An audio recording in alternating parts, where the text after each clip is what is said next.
What is up, you guys? So in today's video I'm gonna be trimming my hair, and of course I'm gonna be sharing with you how I do it, because why not? Sharing is caring.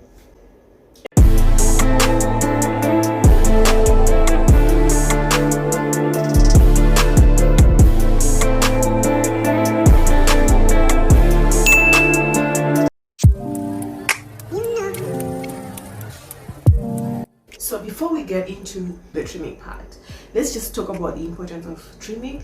I've had questions from a couple of people who would ask me, why should I trim my hair? Isn't it like cutting it short? How does that contribute to the growth of the hair? Well, let me explain this to you. Trimming your hair doesn't mean you are losing. Okay, I want you to take it this way. You're not losing when you're trimming your hair. What are you getting rid of when you're cutting your hair? Is you're getting rid of the dead split ends. You don't need these anymore. They're gonna do more harm than good to your hair. So the best thing you can do to these ends is to trim them. There is no cure for split ends. The only cure is to cut them off. Well, when your hair is growing, through manipulation, you know, when you're combing your hair, when you're plaiting our hair, whatever style we are doing to our hair, we are manipulating it. So right at the ends, your hair tends to split like this. So it can split right at the end or even in the middle, but mostly it happens at the ends. The mostly affected parts of the hair are our ends. Why? Because they are the oldest, so they are the ones that split more often. They just mean that your hair is broken, is dead. So the more you keep your split ends, the more the split is going to travel through your shaft, through your hair shaft. Suppose your hair is split like this, it's gonna keep traveling all the way up. So what it's doing is thinning your hair and making it even weak. It weakens your hair because instead of having a one strong strand, it is now split, so your hair has become weaker and it's gonna break off easily. And imagine that split is traveling through your hair shaft, it's gonna make your hair break even more because it's now weak and thin all the way here, so it's gonna keep breaking all the way. That's why it's recommended to trim your ends, because the harm it's gonna do to your hair is to thin it and make it break even more. And remember, if you break your hair more than it's growing, it's gonna make it seem like your hair is not growing at all, or it's gonna even make your hair shorter. Have you ever seen some people who you have seen at one point they have long hair, and the next time you see them it's like their hair is like growing even shorter than the last time you saw them? This is what will be happening.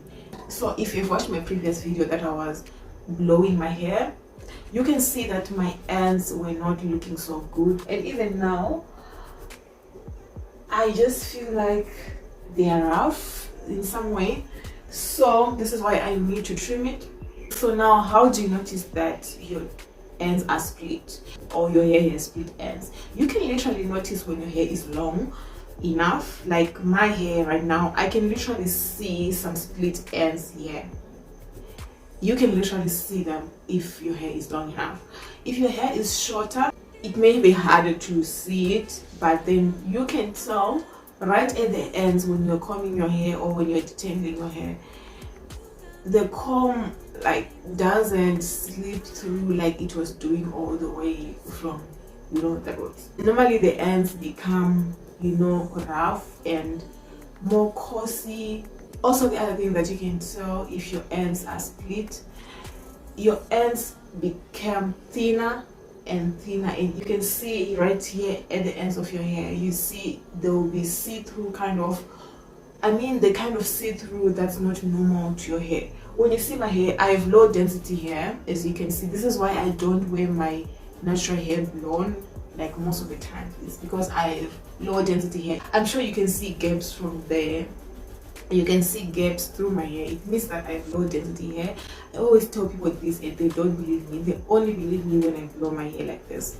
When I wear my hair in a shrunken state, they'll be like, oh, oh, you have so much hair. But as you can see right now, I have low density. This is not the kind of see-through that I'm talking about. You know your own hair density, so you can literally tell these ends are now thinner and they are more now transparent. You know, I can see through, which is not you normally see throughout the rest of your hair. Let me know in the comments section if you have other ways that you know to tell if your hair is split. I would love to know also. Let's go right into the trimming.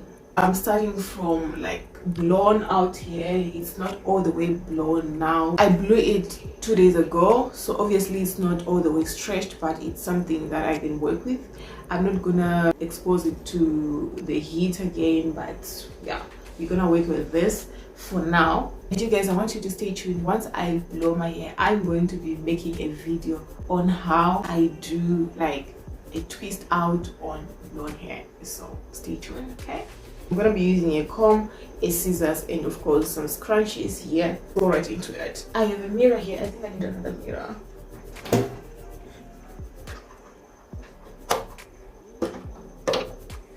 You know, I always forget to put a mirror here. So if you see me looking these ways, that's where I'll be looking at. So I'm gonna be using shea butter just to make it a bit smoother for me when I'm coming through. You got me doing things I never thought I'd do. Just so you know, ain't never let you go. You're not home. Just so you know.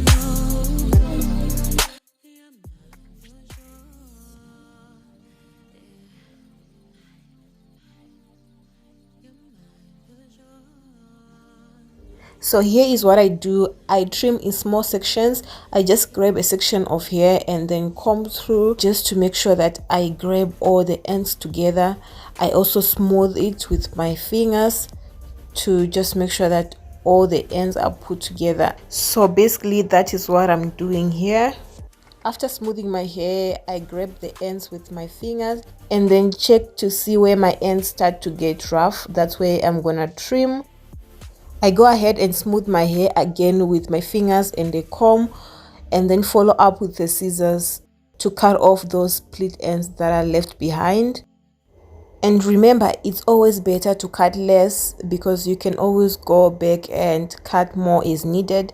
Unlike when you cut a huge chunk, there will be no turning back.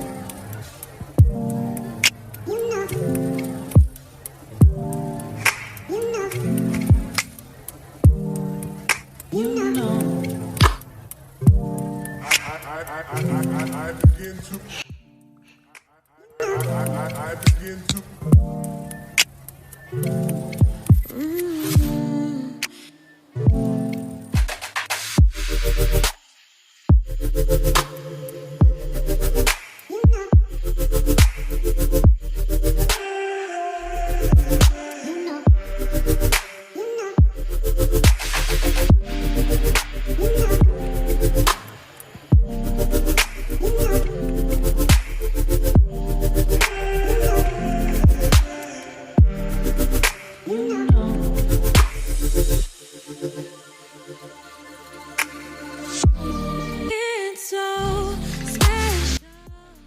So here I'm just gonna be twisting my hair just to get it out of the way. If I see some split ends left behind, I'm just gonna cut them off.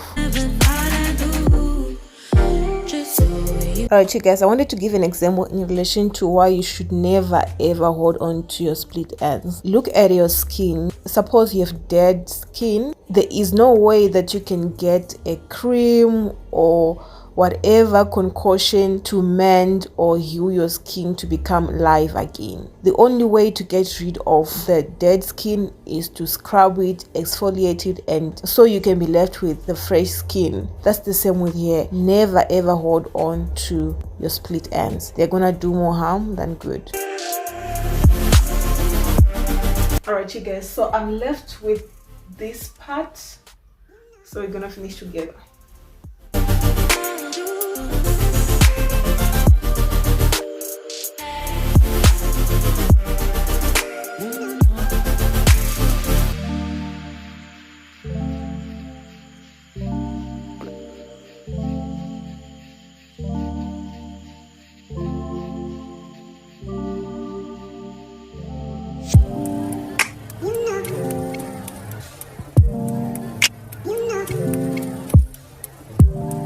I don't know if you guys can tell, but right at the ends my hair is so brittle, is so frayed, and it's so rough. That is a sign that my hair was due for a trim.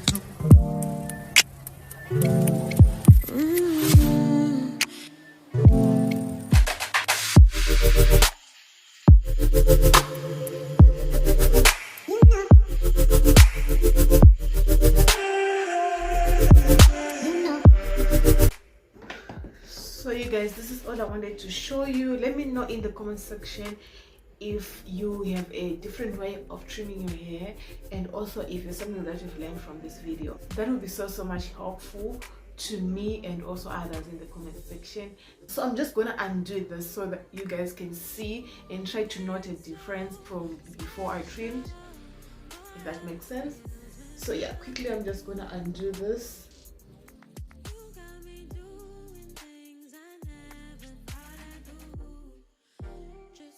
So basically this is what my hair looks like after I've trimmed my hair. My ends are looking more neater, and you know, I'm loving it. So like I said, let's have a chat in the comment section, you guys. Thank you so much for watching. I really appreciate your support. I'll see you in my next one. Signing out. You're mine for sure.